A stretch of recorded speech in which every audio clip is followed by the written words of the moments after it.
the rest of the story. 2.5 years are missing from some of the history books. 30 months totally blank.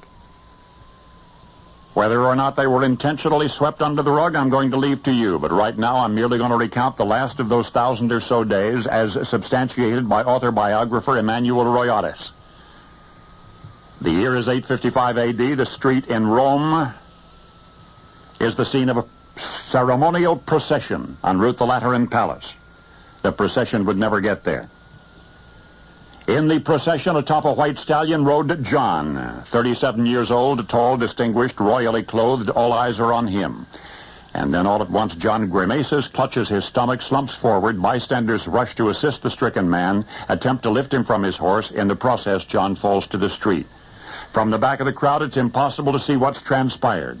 First, there's a clamor about a miracle of some sort, and then the crowd is transformed into an enraged mob.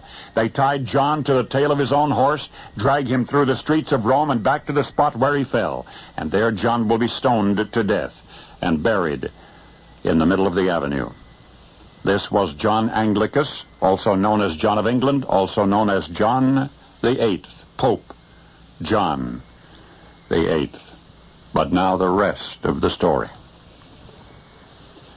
John Anglicus was born in Britain, 818 A.D. The scholars say he went to school in Cologne, where he befriended a Benedictine monk named Felda, and together the two journeyed to Athens. But after Felda died, John went to Rome to enter the priesthood. Because of his scholarship, John won a university chair as a professor of science, became notary of the Curia for the Vatican. He lectured, gave sermons. His popularity grew.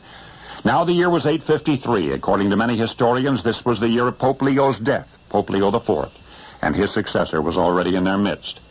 Biographer Royatis writes, I'm quoting now, they praised the virtue and unselfishness of Father John, insisting that as he had neither nephews to advance nor a harem to keep up, he was most likely to spend the revenue of St. Peter's among the poor.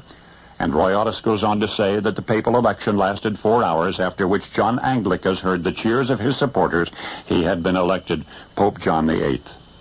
During John's reign, he introduced Ember Days. He consecrated King Louis II of France. According to Royatis, he also ordained 14 bishops and built 5 churches and added a new article to the creed. He wrote 3 books against the iconoclasts, and all of this before he was 37. But then one day the youthful pontiff was attacked by an angry mob and dragged through the streets of Rome and stoned to death. And to this day the popes avoid the avenue where John is buried, though they officially refuse to acknowledge that he ever lived.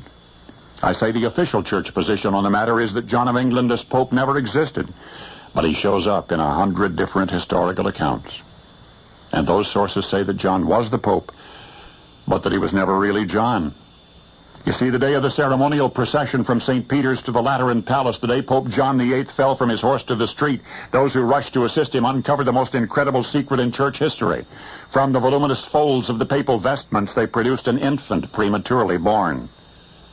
For John VIII was really Joan Anglicus, disguised since her youth as a man.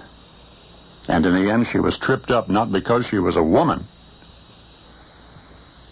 but because she was not a good woman.